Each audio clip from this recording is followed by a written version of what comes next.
বাবা মা যারা হলেন আমাদের জীবনের সবথেকে কাছের মানুষ, যারা আমাদের দুঃখে সবথেকে বেশি কাঁদে, যারা আমাদের কষ্টে কাছে না এসে থাকতে পারে না, আর যারা শরীর খারাপ হলে সারা রাত জেগে তারা আমাদের মাথার পাশে বসে থাকে, তারাই হলেন বাবা মা। তা ছোট থেকে আমাদের বাবা মা কিন্তু আমাদের কথা বলা শেখানো, অ আ ক খ লেখা শেখানো, এগুলো করেছেন আমাদের বাবা মা। তো সেই বাবা মাই কিন্তু আমাদের এগিয়ে চলার রাস্তাটা দেখিয়েছেন, কোন পথে আমরা যাব, কিভাবে পড়াশোনা করব, কিভাবে পড়াশোনা করলে আমাদের জীবনটা আরও উন্নতির দিকে যাবে, কিভাবে পড়াশোনা করলে আমরা ভালো রেজাল্ট করব, বা অন্যান্য যে কোনো দিক, মানুষের সঙ্গে কথাবার্তা, চলন, আচরণ করা, স্বভাব, সব কিছুই কিন্তু আমাদের বাবা মার থেকে আমরা পেয়ে থাকি। আর বাবা মাই কিন্তু এগুলো আমাদের শিখিয়ে দেন।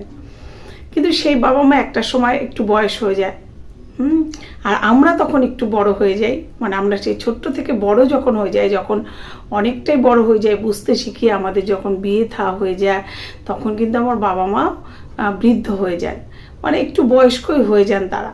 তখন অনেক ক্ষেত্রে দেখা যায় তারা অকারণে একটু কথা জিজ্ঞেস করে, একটা কথা অনেকবার জিজ্ঞেস করে, বা সব কিছু শোনার একটা আগ্রহ দেখায়।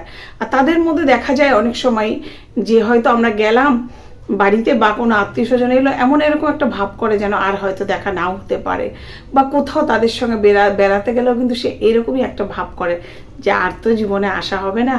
তো এই একটা মনের মধ্যে ভয় তাদের কিন্তু কাজ করে। তাই সত্যিই তো তাই, একটা বয়সের পর এমনিতেই আমাদের মানুষের কার কখন কী হয় আমরা তো জানি না, কিন্তু একটা বয়সের পরে তো এই চিন্তাটা আসেই, যার হয়তো এখানে আসা হবে না, আর হয়তো এটা খাওয়া হবে না, আর হয়তো এটা দেখা হবে না, আর হয়তো এই মানুষগুলোর সঙ্গে দেখুন, এই মনোভাবটা তো এসেই যায়। তা সেই বাবা মা যখন বৃদ্ধ হয়ে যান, তারা অনেক ক্ষেত্রে অনেক কিছুই ভুলভাল করে ফেলে, কিন্তু আমরা কখনো কখনো রেগেও যাই, কিন্তু বুঝি যে এটা রাগাটা ঠিক হয় না, তাদের বয়সের জন্য তারা এটা এরকম করছে, কিন্তু বুঝেও কিন্তু আমরা কখনো রেগে যাই। কিন্তু আমাদের এটা একদমই উচিত নয় যে বাবা মার উপরে রাগ করা। আর যাদের হাত ধরে আজ এখানে এসে পৌঁছেছি, তারা তো আমরা কত অন্যায় করেছি, কত কিছু করেছি, সেগুলো সহ্য করে আমাদের জন্য সব কিছু করে গেছেন। আর সব সময় বিপদে পড়লে কিন্তু সব থেকে আগে মনে পড়ে বাবা মার কথাটাই। মনে হয় যেন বাবা মা যদি কাছে থাকে, সেই সময়টা মনে হয় যেন সেই বিপদটাকে মনে হয় খুব তাড়াতাড়ি উতরে যেতে পারবে, এটা কিন্তু মনে হয়। তাই আমরা বাবা মাকে কখনোই, আর বাবা মাকে কিন্তু কখনো ভুল বোঝা যাবে না। তারা যদি কখনো দু একটা কথা কখনো ভুলবশত বলেও ফেলে বয়স হলে, সেটাকে ভুল ধরা যাবে না, কারণ সেটা তখন তারা বয়সের জন্য ওগুলো করে ফেলে। আর বাবা মাকে সত্যি খুব ভালোবাসতে হবে, তাদের যাতে কোনো দিকে কোনো সময় কোনো কষ্ট না হয় সেই দিকে খেয়াল দিতে হবে আমাদের প্রত্যেককে। আমরা এটা কিন্তু সবাই বলি মুখে, কিন্তু এটা আমরা অনেকেই করি না, কিন্তু এটা আমাদের করতে হবে। বাবা মার দিকে সবাইকে খেয়াল রাখতে হবে। অনেক সময় দেখা যায় যে ভাই বাড়িতে আছে, মেয়েদের বিয়ে হয়ে গেছে, তা মেয়েরা ভাবছে ভাই তো আছে, বাবা মাকে ভাই দেখবে না, মেয়েদেরকেও বাবাকে দেখতে হবে, বাবাকে মাকে দেখতে হবে। কেন? বাবা মাটা তো সবার, ভাইয়ের কাছে সে আছে তো কি হয়েছে, বোনটাও বাবা মাকে দেখবে। মানে বাবা মা ভাইয়ের জন্য যতটা করেছে, বোনের জন্য, মেয়ের জন্য ঠিক তারা ততটাই করেছে।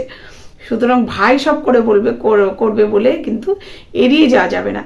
প্রত্যেকে বাবা মাকে খুব ভালোভাবে যত্ন করে বাঁচিয়ে রাখতে হবে। যতদিন তারা বেঁচে থাকবেন, মনে হবে যেন বটগাছ মাথার উপরে ছায়া দিয়ে আছে, আর সেই ছায়ার নিচেই আমরা বসবাস করছি।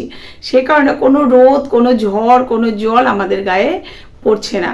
তাই সেই দুজনকে, বাবা মাকে আমাদের বাঁচিয়ে রাখতে হবে, আর তাদেরকে খুব ভালোভাবে যত্ন আত্তি করে ভালোভাবে বাঁচিয়ে রাখতে হবে, আর খেয়াল রাখতে হবে তাদের যেন কোনো কিছুতে কোনোভাবে কষ্ট না হয়।